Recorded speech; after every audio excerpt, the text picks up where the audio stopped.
Throughout history, the pen has been a tool for the artist, the politician, the author, and most importantly, the dreamer.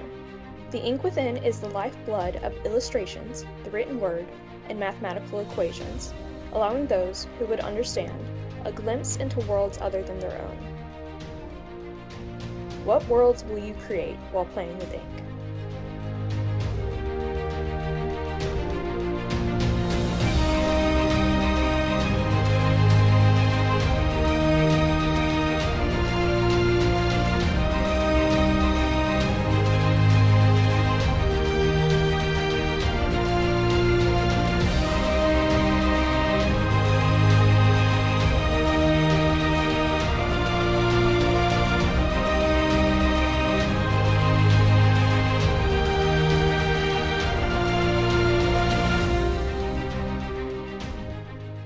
Hi, I'm Plutach.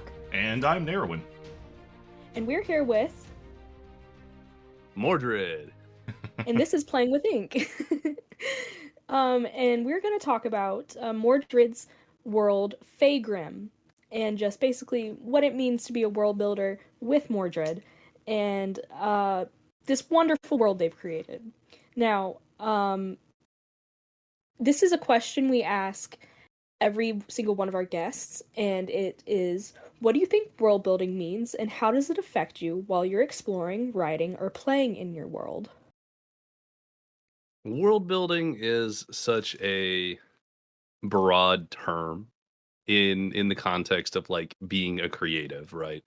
Because world building could be anything to do with writing a short story or creating music or art. As long as it's telling some sort of story, I feel like that counts as world building.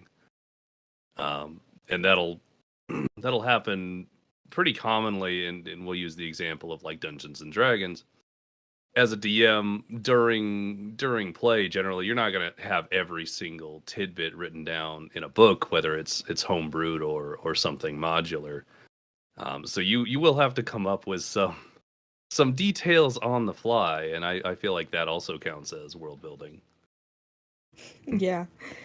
Definitely some things are just made up on the fly, like a legion of 3-foot-tall turquoise T-Rexes that just roam the countryside, and now that's a part of your world because of the players. Yeah, switch things up. You gotta switch things up. Yes. Awesome. So, in very general terms, what is this world you've created? What is Faegrimm? If you were to sit down with someone and just go over the bullet points, I know is very hard as a world builder myself. You just want to sit and talk about it forever. And that is what we will do. But in the general terms, what is Faegrimm? What is this world you have created? That's a difficult question to answer with just bullet points. But if I was gonna bullet point it, as far as like the back of the box for a module, maybe it would probably be something that's like, there's like low magic, high magic. It's probably like a medium magic. A medium magic, ever expanding world. Faegrimm itself is really just one continent with the bottom broken off into a set of islands. So it's not even inherently the entirety of the world, because you can only plan so much at a time, truly. It's just a very fantastical setting, so traditional fantasy, kind of medievally, with a whole bunch of fun modern or exceptional, except in things that are different than your traditional medieval setting, I should say. Different house. So more like what would we think about, like more chivalry and honor based, or or more darker, grimmer, That's valid. So, or are we looking for a dystopian zombie apocalypse type? Like, which direction are we going here? That's a really good question too. It would probably fall under the more, I guess you could call it, a combination of chivalrous and gritty. Because depending on where you are in the world of Faegrimm will dictate sort of the world that you are exploring. So in certain areas, I would say that it is more of like a monstrous area, which is very rugged and unwelcoming to your normal civilizations that you might have. Mhm. So the groups there would be in a more, I wouldn't call it inherently dystopian, but it would be more established hierarchy of power in order to maintain their presence in such a hostile environment. Versus, say, coastal towns where everybody has plenty of food, and unfortunately, slavery is a total thing there. So there's that. It just kind of depends on where you are in the world itself. So it's very diverse. It Is is, what I'm understanding. There isn't like one general kind of thing that you're going after. You're going after like a world in itself that is very diverse. Like That's our the world. goal. Yeah, Yeah. the goal would be to have a diverse world that doesn't get stale, because I don't want every particular region of that world to feel the same. I don't want to have a campaign in one and then a campaign in another. It's a carbon copy, right? It needs to have some kind of freshness. Mhm. But broadly, it would probably be very medieval fantasy with magic. Gotcha. Yeah. So, go ahead. No, you can go ahead. Oh Go no, ahead. I asked my question. You go ahead. Okay. So, I was just gonna ask, since you mentioned you have created this in a D&D setting, Hmm. is this the only setting you have? I mean, is this the only TTRPG system that it works for? Or can it work in any different TTRPG system? And what kind of lore do you take from D&D itself? And how does that affect your world? This is a huge question. No, I'm that's just a great question. So the world was created with D&D in mind as the base. However, I mean, it could easily be adjusted to any other fantasy-esque TTRPG system like Pathfinder easily. It would be very easy to just switch it over. If there's a particular race that's, D&D specific, you could just exchange that with another similar race from another system. I think you might have some issues if you went a little bit like modern, maybe like Star Wars system or something. But I wouldn't say it's not doable. The world is fairly agnostic as far as the system is regarded.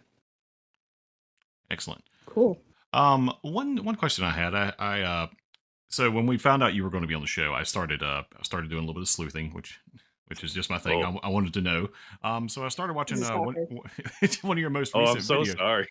Because first off, it was How like, was it? oh, it was good. So one of your most recent videos, you're sitting there and you're going over what to put inside of a certain city. Now, I latched onto that because I was like, I thought I was the only person that did this kind of thing. But then I thought this might be a good question. I'm sorry to blindside you with this. So Hit me. when you're building these cities or these regions or things like that, because you mentioned diversity and things like that, you don't want one campaign to start in, say, a city on the eastern side of the continent to feel the same, because the culture is going to be different, the obvious atmosphere, the weather, all these things, the politics. How do you decide what to stick into these cities? Is it important enough? Will it drive the story forward? What? Because I think you were putting like an apothecary, and you were sitting there going like debating with yourself, should I put an apothecary or like? I was like, right. So I was like, that is it. I was like, is it important? And I think that's where it this question kind of arose from. It's like, how do you approach that term or dilemma? I'm gonna have to address that a couple ways specifically, which is such a good question, by the way. I'll go top down. So like when you're creating, let's go ahead and say the continent as a whole, it's going to have different biomes. Mm-hmm. Obviously, you're going to divide that up with some mountains, rivers, whatever, and then now you have regions that you can work with. So I've divided up Faegrimm into 5 regions, and for my own. And what are those 5 regions? If you can just give us a highlight reel. Oh yeah, of course. Well, three of them are well, actually 4 of them are technically unnamed because they have not had a campaign. The region itself is unnamed, though. Region 1, which would be the top left of the map. Not that you would see that here, but We can That's- we can put that on YouTube. On the YouTube Ooh, version. put it on YouTube. Podcast Okay, version. well, Sorry, guys. Sorry. You're going to have to check it Yeah. out on YouTube. Go check it out on YouTube. But if you as you can see here on this wonderful map, Region 1 is unnamed, but it has a lot of lore built into it. There is a number of coastal cities. As it's up, it's a giant continent, so there's edges where the ocean meets, of course. There are 3 major coastal cities. There is a swamp on the kind of western end of it that's divided off by some mountains. And then on the right side, there is kind of a borderline with the monster region, which is region 2. And that is where there is sort of like a less policed city. It's more of a free market, has a lot of thieves guild vibes kind of thing. Nice. So as I'm coming into this region here, this is a lush, temperate region overall. The northern half of that is fairly temperate and nice, and it has lots of fields and farms. So the people there, in my mind, this is the first one I did, and I wanted to make it very medieval. So it has an entire matriarchy. This gets into some funny stuff because for this, when we develop each government, we have a list of different government types, and I basically just kind of scroll through it until one hits my interest. So for the kingdom, quote unquote, we ended up making a matriarchy that keeps a number of male suitors, and it's a whole deep thing, which is very entertaining. Do I get Menzo Baronzon vibes here, or Well, they're kept in a separate keep named the Bullpen, so you can take away from that whatever you want. All right, so Menzo Baronzon ish Underdark. But to south of that is a mountainous area that has a swamp underneath it, and then that's a city that chat named Jonestown. It's a little monster town. I know. So it's a little monster town, very bayou, very doom doom doom doom doom. I love it. As Jonestown is, I guess. It's a great time.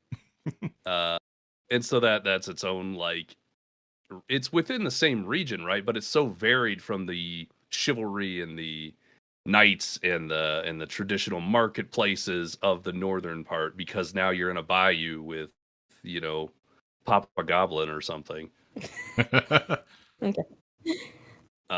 But off track, I sort of just randomly pick and choose whatever the government might be, whatever the situation is. I do draw a lot of inspiration from my wonderful chat whenever we do this live, but sometimes we don't do it live, and I still draw that inspiration from a random list and just roll with it.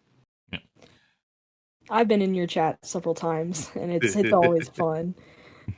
It's so chaotic in there. It's so chaotic, but I love what comes out of it. So, you go ahead, Plutach.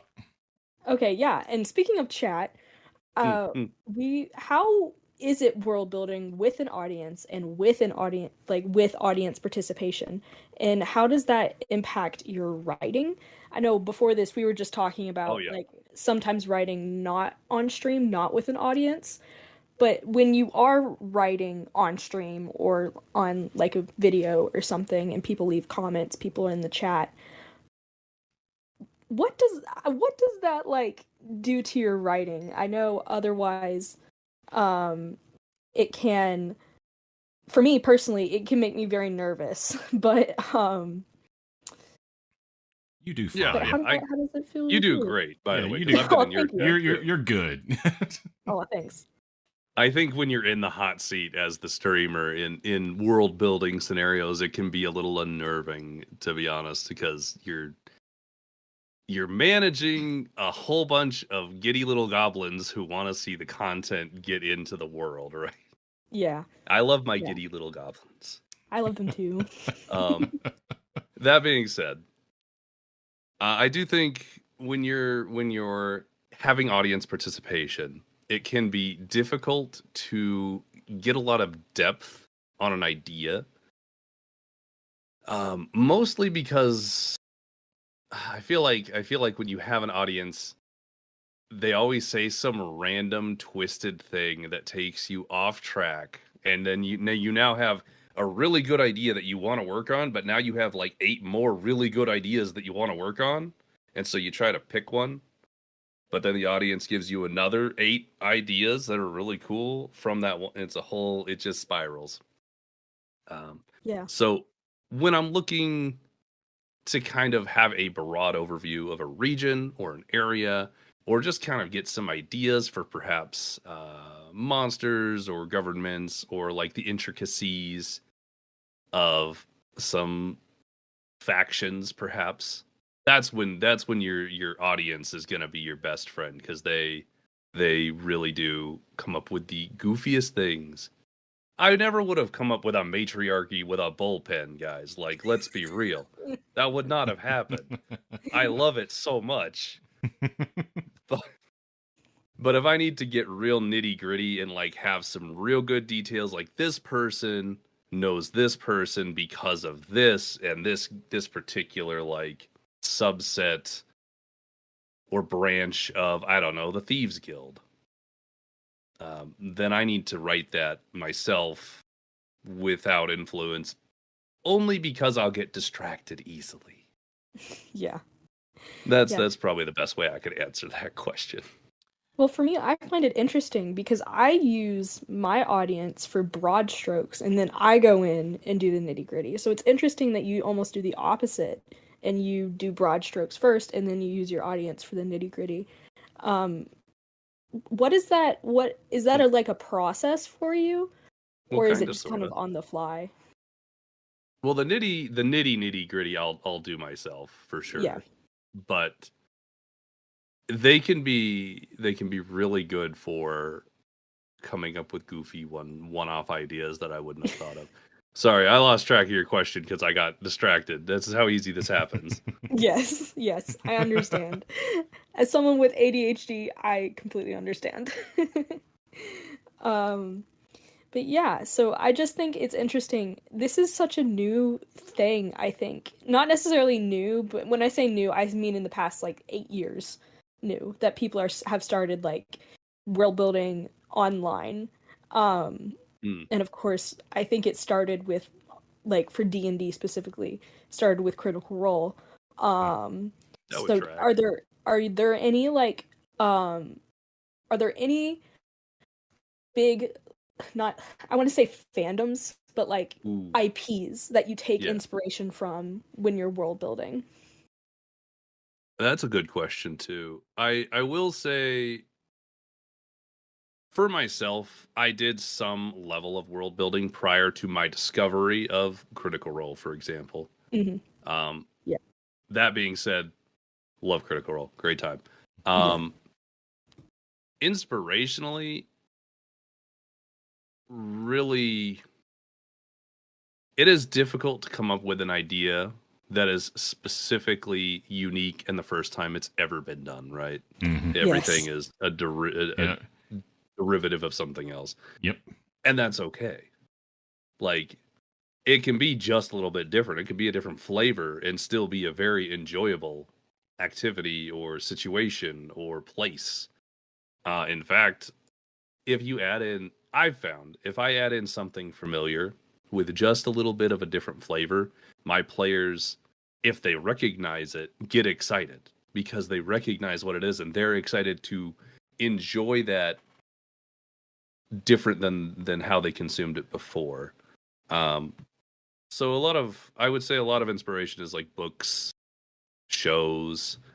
I named the first campaign I ever publicly did, I named the world Lodos after Record of Lodos War, which is an anime series from like the 80s and a manga series. Yeah, I've heard of it. I haven't watched it myself, but I have friends who are really into anime, so. I haven't heard of that one. It's an old one. It's not super popular, but it is one of my favorites. Mhm. Cool. So, check for it out. example, that's exactly why everybody takes a little bit of something from all the stuff they enjoy, and why shouldn't you? Be creative with it. Yeah. Mash things up.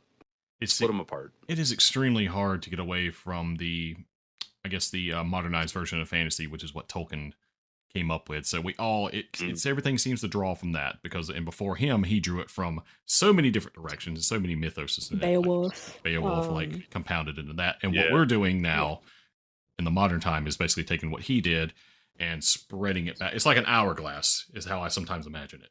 He took it from he put it right here, and then now we're in our modern time spreading it out this way. So that's a really good analogy, actually. Yeah. So there's my ADHD kicking in. Yes. Throw yes. it. Let's go. Let's do it. It's all kicking our ADHD. ADHD. It just went the idea I had. I was like, hourglass, gone. Yeah. That's how it goes. Yeah. So one thing I like to ask, you talk about I think we hinted on this. Sometimes the players actually come up with stuff. And it's not always. It's kind of like the goblins in the chat. Yep. And we joked about it at the beginning of the episode, but sometimes the players come up with stuff and it all of a sudden becomes canon. I actually talked to a fellow DM recently who he's starting to have a bit of a problem with that because sometimes the players push it. So this might be a question for both of you. When is it too much? When do you have to? Like, you are the world builder. You created this. It is your world. At what point do you say, because you have all these outside influences, especially like chat and things like that, and all of them are trying to vie for, and they're participating in this, and they're creating it, a world. They're a part of the world. So when do you have to say enough is enough, or start putting a leash on things when it comes to creative rights in your universe? You want to go first? You want me to go first? Go first. You go first. Okay. I got you. I'll go. I have examples even. Oh, yes. Absolutely. That's what I was hoping for. Get the juice. Get the dirt. So I'm gonna call out some players, but it's fine. Yes. When they listen to this, they're gonna love it. Oh, I love it. As far as so I'll say, as far as world building goes, it's the world building portion rather than in game. We'll start with that. Okay. I have a lot of guests that come on to my stream, and they hang out with me while we do it. We talk to chat. We just have banter, and that's where a lot of ideas come from. So I've had a couple of people on there pretty consistently, and one of them being a fellow streamer that goes by Snackybus. And Snackybus and I have I would even say pretty evenly generated the entire region 1 through our shenanigans. Eventually, at some point, if there's something that I don't like, either from chat or even from Snackybus, and I don't want to write that doesn't sound entertaining or interesting to me, I will just say so. Like, I don't want to do that. I don't think that's going to work. That doesn't make sense to me. It begins to break down the immersion, I guess is a word for it. Or the yes. real it's not real. We're not walking around. This is not a real world we're walking around in. The 3-headed wyvern that just flew over our heads in game is not, there's a suspension of disbelief. That's the word I'm looking for.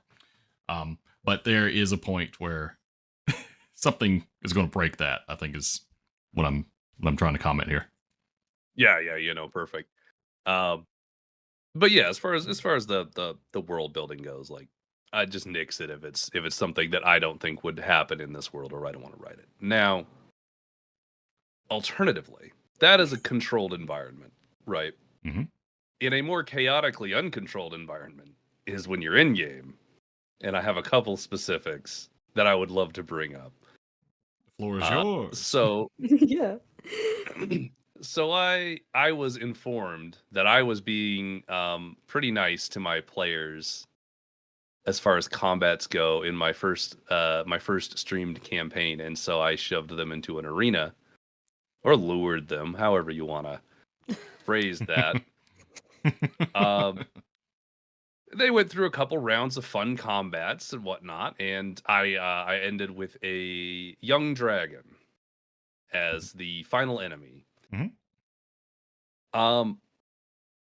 The players, I made the mistake of giving the dragon the ability to talk. Yes. I made this exactly. mistake. I know exactly where this is going. It's on me. Like, I know I messed up. I don't. players- So tell me. The players worked together, putting their weapons down, being totally like chill with this angry, beat up, abused dragon. And one of my players, another streamer who goes by Everyore, Yeah. managed to roll, I believe, because they were like, I wanna, be friends with the dragon or whatever. I'm like, okay, sure, roll for it. And if she rolls a nat 20, I'll let it happen. It's probably not gonna happen. She rolled a nat 20. Mm-hmm. Obtained. Yes. They left the arena with the dragon. The dragon was a pet. It got named Ignatia, and it followed them around for like 5 more sessions. It was a whole. So I then had to make a voice on the fly because you can't control that. And then the whole story, and there was like a mom dragon, and it was looking for. It was a whole thing, man. It was not. That's It awesome. should not have happened. Another that one. reminds me. Yeah, go ahead. What's that remind you? Oh, it reminds me of the time I was playing my Icewind Dale campaign with some of my closest friends, and the Boulay they were supposed to fight. They decided they wanted to befriend it. And so they kept rolling. They rolled, I kid you not, 3 natural 20s. Ooh. And I was like, I have to let them befriend it. I mean, that's 3 natural 20s. So now Yep. its name is Gordon. And it acts like a puppy. So, and it loves shovels, oddly enough. But yeah, that just reminds me of that. Why does it love shovels? Who knows? I just said it Okay, loves shovels. sure. You both are That's far it. nicer than I am. Yeah. Well, the thing is, Far nicer than I am. they looked at me Like- with puppy dog eyes and said, "Please let us have the Boulay." And I was like, okay, here's your pet Boulay. I can't. I'll say I don't have to offer a roll, right? Like I Yeah. can say no, that's not an option, and Yeah. they'll go with it. That's my prerogative. It's in my rule set when you sign up to be in one of my games. Do not argue with the DM. Yes. Yeah. That is in absolutely. there. So Mhm. like, but I also want to. I'm more of a rule of cool DM, Me too. and I think Yeah, that's yeah. funny. Me too. Because that's the second example is the current campaign that we are playing. My players about 15 episodes ago took a baby guard, befriended baby guard, like he's a young man who was very naive, to be Oh. clear. Oh, Okay, okay. okay. Not like an actual baby. Not an in actual armor. baby. I was thinking like a small baby toddler in a full He suit did of not armor. steal a child. This kidnapping was not part of the situation. Well, That's that's not inherently true. So they befriended. They went to a gala. They got in trouble, and they were assigned the youngest guard to watch them because the regular guards didn't want to deal with the party. So young, naive guard is guarding the players. They end up befriending him and convincing him that they need an escort home. So he escorts them home, and then they get him drunk, and then Oh, he God. he never left. They ended up putting him through so much hell that he had an existential crisis, gave up his guardship, became an adventurer, and is now contemplating what he wants to do with his life. I love it. So anyway, that's Joe. Story of Joe. Story of Joe. He is literally he's a DMPC that I never thought I would have. I can't get rid of him. I've tried to get rid of him twice. He's stuck in there. Yeah, sometimes the players just I won't remember watching let NPC one go. stream I remember watching one stream, and I think you were trying to kill him, and I think the other players were like, or you were Oh trying to yeah. do something with him, and the other players were like, no, don't do that. We will fight you, like physically, to make sure Joe stays alive. They will kill their characters before they let Joe die. It's wild to me. They are so attached. Which is awesome. I think it's so cool that they're so attached to a particular character that they would sacrifice themselves, so to speak, for that character, which is kind of neat in its own sense, but I digress. Yeah. It feels like you're immersed, you know, when the players are really attached to your world, that they've really befriended people within the world. So I think, honestly, I love it when that happens in campaigns. And because I get really attached to my player characters, and I get really attached to NPCs. So I think it's awesome when players respond with that attachment and attached to your world, because it's very cool. It's almost like they're seeing you're sharing the world, the real world through your eyes, you know? It's like you're sharing your experiences and stuff. Yeah, I just think it's neat when players become attached to the world the DM presents. It's really cool to see how immersed people can become, especially when it's a very story-driven situation. I think one of the biggest compliments you can get when you're running a game is just players. You get like the sniffles from a player if they get real into it. Or they get angry if something bad happens. Not in a way where it's like they're mad at you, right? That's not the point. But like in game, the BBEG just did something or whatever. Yeah. Or you terrify them. Or you terrify them. Yeah. If you can. You know what? All I got to do is chuckle, and it sets people on edge, which I think is great. All I have to do is look down at my notes, and they're all like, "What is she doing? What is she doing? Why is she checking her notes?" Oh no! I would just sit there and be quiet and look at them. Just. Are you sure? Roll 1d20. No, I wouldn't even. I would just stare at them, and then like they could be their own, chuckleheads, like saying something and joking, and then all of a sudden one starts looking at me. I'll just be.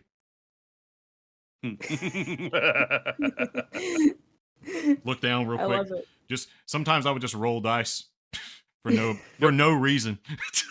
There's no reason to roll them, but man, does it! They all of a sudden start. Yeah, they start paying attention. Like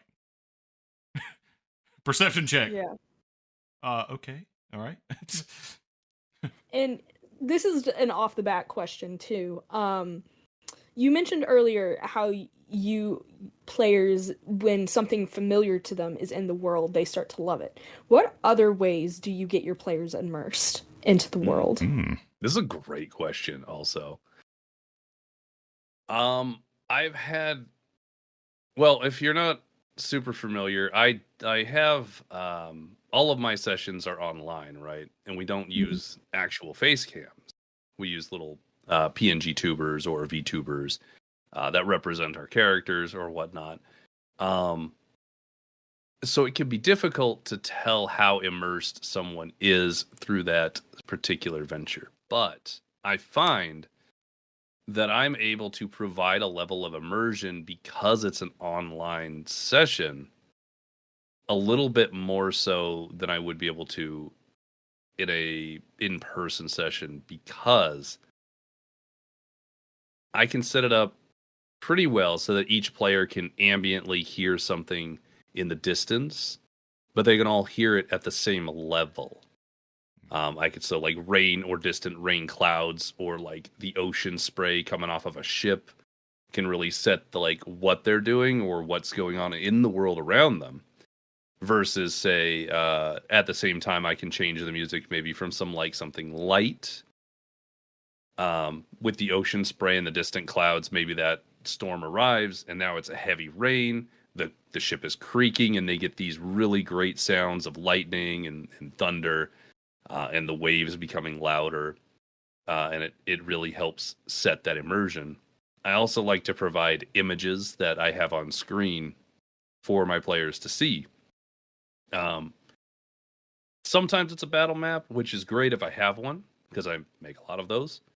But sometimes I just find an image that is what I'm looking for and kind of adapt my storyline to fit the image a little bit cleaner, if you will. Mm-hmm.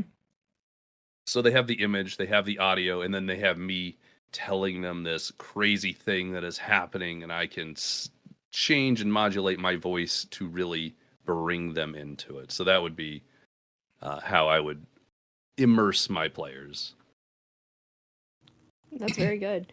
I think it's a very unique thing playing D&D online. Any TTRPG online, honestly. Yeah, yes, I agree. Because I feel like you are able to control. You have a screen, and you're able to control the screen almost to like the smallest detail. So I think it's a very unique experience playing D&D or any TTRPG online. But is there any things that you wish that would incorporate better with D&D online that maybe stand out when you play D&D in person or TTRPGs in person? When you play in person, there's pros and cons to both, right? Like the pros for online is what I've already mentioned. Mm-hmm. The cons being I don't get to see people necessarily. And even if I do, it's through a camera, and that's not quite the same as being at a table and me saying, I don't know, you find someone bleeding out and you stare them in the eyes and wait for them to do something, because you are putting them on the spot, not with words, not with like an icon on a screen. You are looking at that person waiting for their response. Yeah. So I would use the word intimate, maybe. A table setting being more intimate. Yeah. I find it hard to DM when I don't do when I DM online and I do not use a camera, because I feel like I can't do voices that well, and I feel like I DM through my body language, and so I replace like the voices with my body language with my eyes that bring out these characters that the player characters aren't playing. I mean, you've been in a game with me. I used a camera. A lot of facial expressions and hand motions, right? Yeah. So usually when I'm playing D&D in real life, I stand up and I walk around the table while I'm DMing, which is very strange. That's cool. But I interact because I find it very easy to express myself through my facial expressions, and maybe that's just me. I've always been an expressive girl, so but it's very interesting to me that that you strictly do you've made this way to play D&D online that that is just as cool as playing in real life. So yeah. It kind of came as a necessity, I think. Yeah. Because a lot of my initial games were with people like my friends, but they live across the country or in other countries. And so like we're not going to meet once a week, that's not going to make sense. So we had to do it online, and it sort of it became the norm. I think with anything it becomes practice, right? Like you walk around the table, and probably doing that in some capacity would either encourage or unnerve your players, depending on what you're describing, right? So, yes. But I guess I've been able to. Luckily, I can do a lot of voices, so that works out in my favor. Yeah, I'm trying to do voices more, but the only voice I can really do is a Southern accent, and that's because I'm from the South. So that tracks. that was actually my strength going into DMing. I grew up loving to make different voices and things like that. And I don't know if it's just me being crazy because, well, my day job for the longest time was before they stuck me in the office was I would deliver. I still deliver parts and things like that for our family's salvage yard. But so I'd be in the truck and I would just start talking like Stitch or That's exactly it. or just like, yes, go and give me a heel. Or just like, or Scottish accent or something like that. You know, that's not exactly good. what my brother does. You're doing great. Yeah. Actually, the Stitch one was really, really solid. Oh well, I got that from when Lord of the Rings came out. I realized that I could spot on do Gollum. Yeah. So, and Stitch is not that far from Gollum. He's really not. He's right there. Smeagol, why does it cry, Smeagol? That's so good. Master tricks us. Course he did.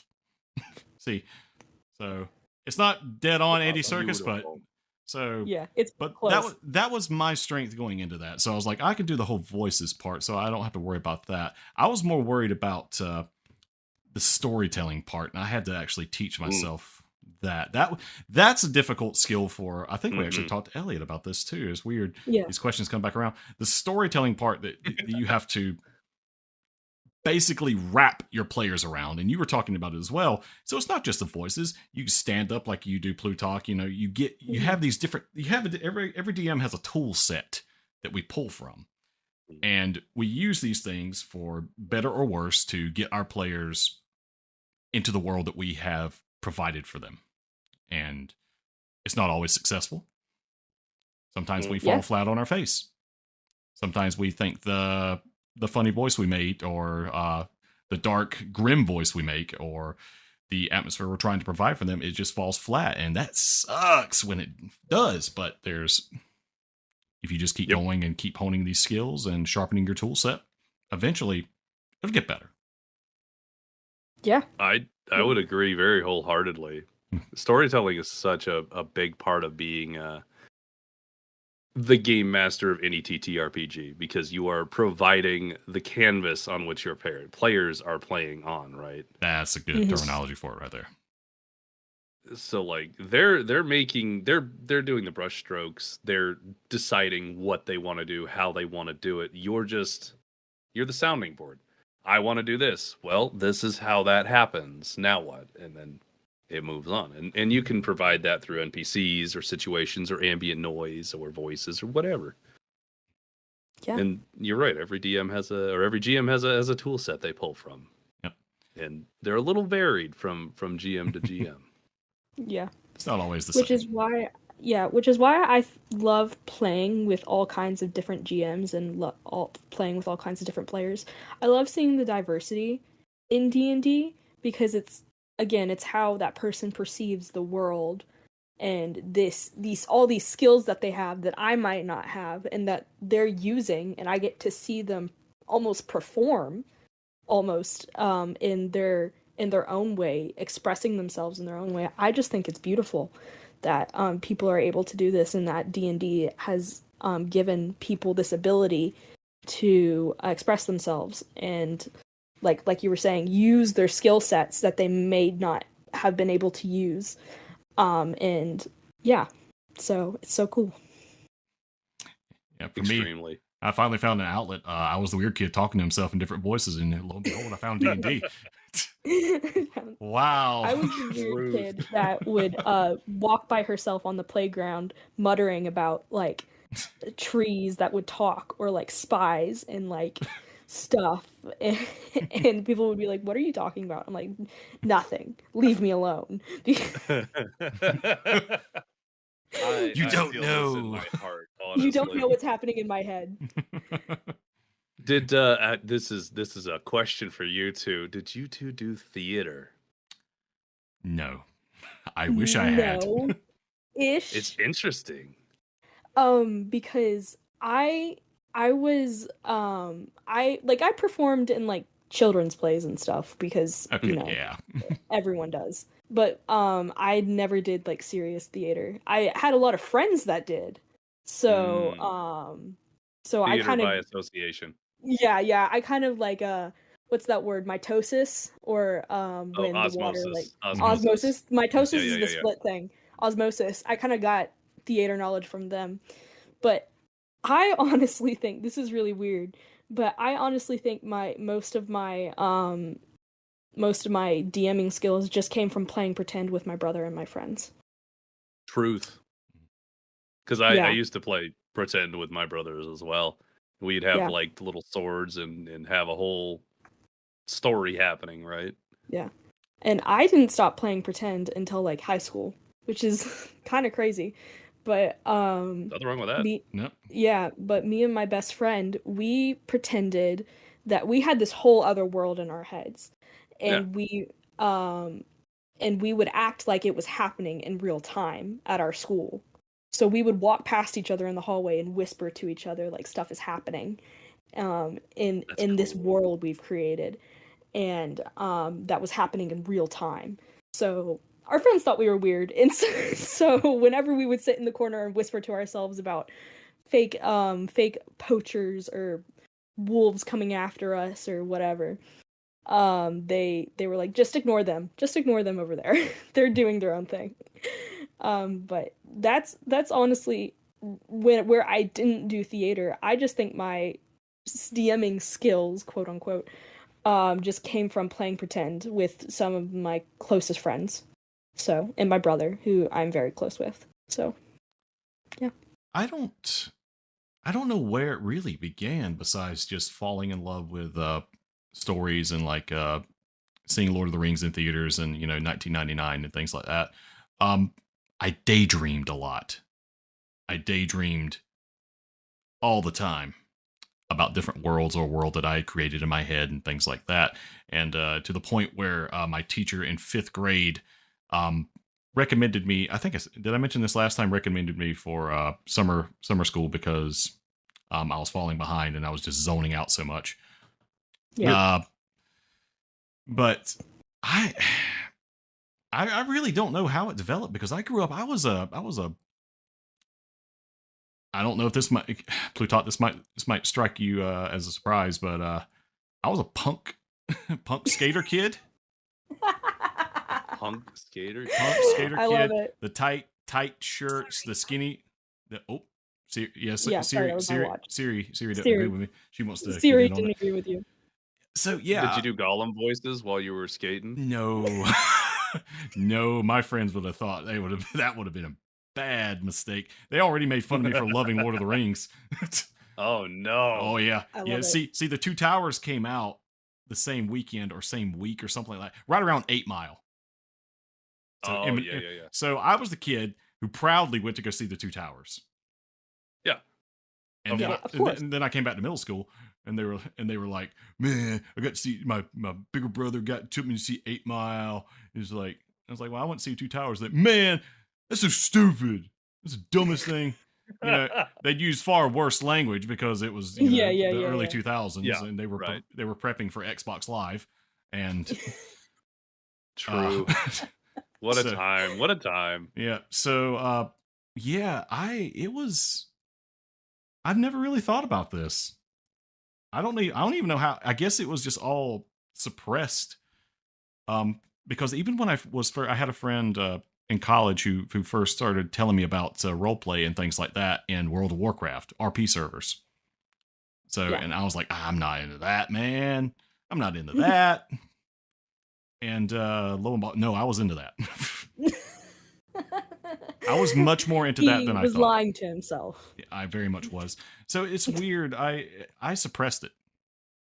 Yeah. And then it just came forward. So maybe that's maybe someone out there has a similar story where you just suppressed that and you were your friends around you would have made fun of you, and then finally when you got out of that toxic environment, and a lot of negative peer pressure. Yeah, a lot of negative peer pressure to not express the things you love or want to take a chance in. So that's why I wish I was a theater kid. I wish I could have, because I probably would have been pretty good. Yeah, you probably would have. I feel like a lot of people who play any TTRPG at all, especially game masters are all theater kids, so it's fascinating to me that neither of you were. Yeah. Really wish I not a would have. theater kid. Are you? Well, how much theater did you do? I took 2 years of theater. Interesting. I did some in junior high. Cool. And was quote unquote so good I got shuffled into the intermediate class in high school as a freshman. So that was a whole Hey, you were a thing. gifted kid. Yeah, there you Gifted go. kid. Nice. I wasn't allowed to do the actual productions at school because of a home life thing, but like I Yeah. was good at theater, so there was that. Nice. But I'm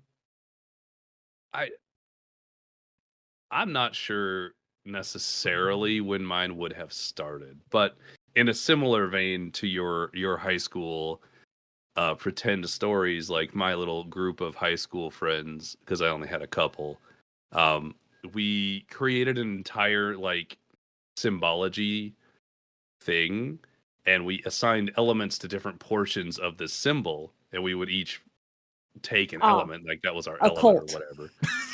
Essentially, truly, with like 4 members. My first cult. My My first cult. But yeah, we would do that, and we would just kind of pretend that we had the powers or whatever it might be. That's awesome. My first introduction to anything TTRPG related, and I'm not sure if either of you will recognize this, but there was a D&D knockoff in the 90s that was very short-lived called Dragon Strike.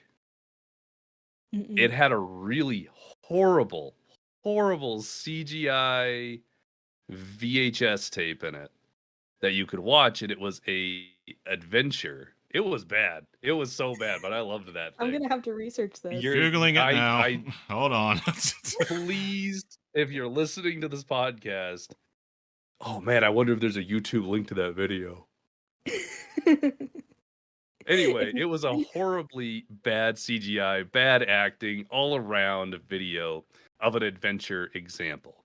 And then That's you could awesome. run that example as a module in the Dragon Strike game, which came with like these little plastic pieces like you would get nowadays for D&D. Oh, and yeah. then like a double-sided game board, but it was a town and then a castle on the other side, like an evil castle. What a time. I see it right here. Oh yeah, that's going in the YouTube video. What is this? And there's also a bunch of videos so looking like they're complaining about it. Oh, it wasn't good. Let me be very clear. It was such a bad. The weirdest D&D games, weirder spinoff. There was like a guy in a black turtleneck in a full black room who was the narrator. All you could see was like his hands and his head, and he's like, it's like so you it's can like now those weird 90s, early 2000s Yeah. psychedelic like vibe almost. And now you can play Dragon Strike or something like that. It was so bad. Anyway, moving on with my terrible childhood story. I love it. I'm not really sure when I started really getting into, I guess, pretend or D&D or anything like that. I think it just happened. Yeah, that's Probably how I the think love it of is for most RPGs. people. For most people is they just discover something that they love, while just doing whatever, and then this like small spark that they feel starts to turn into more stuff, and then they get to explore these skills that they have that they never thought they were going to get to put to use. And yeah, I think it's like I was saying earlier, I think it's super cool. And I love it. So yeah.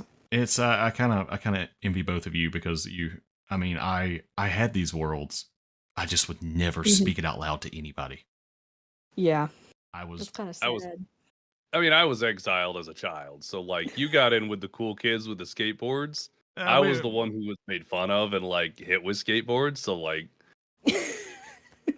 we weren't the popular group living in. I feel like there was never really a popular group, no, except they were for just like all depressed. that one group, right? Yeah, that one group that is just like the. But yeah, I don't know. Again, I really wish I had opened up a bit more because I was lying to myself. Yeah. Honestly, I mean that's just basically what it is. I was not myself. I did enjoy skateboarding, but I'd love to see you skateboard. So skateboarding video included in podcast? Oh YouTube? god, Skateboard I video. got my boards downstairs in the garage. I got them from my grandparents' house. When the guy Scott at our local game store, Plutach, Yeah. he's always he figured out that I used to skate, so now that's Yeah. all me and him talk about when I walk in there. So I love it. I love it. so, but yeah, it's. I think I got some trauma I need to work out. Yeah, apparently. that you two have just made me realize. So Yeah. You know what? You know what TTRPGs really are? They're just unpaid therapy. Yes. Let's yes. be real. Yeah, 100%. I just need to have a session. I need to work some stuff out. You need to sit down with your DM and be like, "This is what I need to." What if This I am DM? What if I am my DM? You are the DM. I got I'll a be the couch DM back for there you. that I could sit here and talk to me. I can go back and forth, and I can play both roles. That Excellent. That's actually an exercise I could do. Yes, do it. I dare you. You just want me. That might be even too weird for me, but I might. When this camera goes off, I might talk to myself. Okay, talking to yourself. I've worked in warehouses by myself for like 16 hours a day. I talk to stuff, inanimate objects, guys. Like, is this not normal? No, I'll do it. I talk to my pet, but I guess That's alive. That's a, you can, and that dog is precious too. He is so cute. Murphy. Yes. Murphy, I love her. She. Oh, I'm sorry. She. No, you're good. You're good. Yeah, this has actually been pretty fun. Yeah, this has been great. Apparently, there's Chandler has some unresolved trauma. Yeah, I just never talked about it. Okay, you two have made And me. how does that make you feel? And yeah, kind of like a douchebag for all those years. I probably was. probably, but it's okay. Yeah. It's okay. You're not a douchebag anymore. I never thought you were a douchebag. Thank you. But no, it's and I just hope anybody listening who has been through the same thing I have, maybe reach out to me, because that's if you had a similar experience where all these like things that were suppressed, and then you were probably you were robbing yourself and probably robbing enjoyment from friends you could have made, like with this interest. Like I wish if my high school did have theater, I should have got involved. Mm-hmm. So and then like all these extra skills that I know I'm pretty good at now. I'm not the best, but maybe I could have done something else with it. So, and that's all because of TTRPGs, world building, this stuff that finally cracked me out of that shell, and here we are today. Nerdum. Beautiful story. Nerdum. In the comments, guys, just put your most repressed high school story. Be nice. don't. Maybe not. Maybe not the worst one. Yeah, let's keep it PG. Yeah, keep it PG. So, yeah, this has been fun. This has been great. Thank you so much for coming on, Mordred. It's always so fun. Of course. Thank you so much for inviting me. This has been a very entertaining conversation. We told you it gets more relaxed after the first initial 20 minutes. I think after that we just all started going like, but yeah, very off the wall. It's a great time though. Thank you so much for having me. Of course. All right. Well, we will see you guys next time on Playing with Ink. Oh, and Mordred, before we end, where can we find you? That's plug yourself. Go. Bet. I am on Twitch. I'm on Patreon. I am on YouTube. I am on pretty much all the social medias, and you can find me with the handle BoldMordred on any and all of these things. Sweet. And I will link stuff in the description. So, yeah.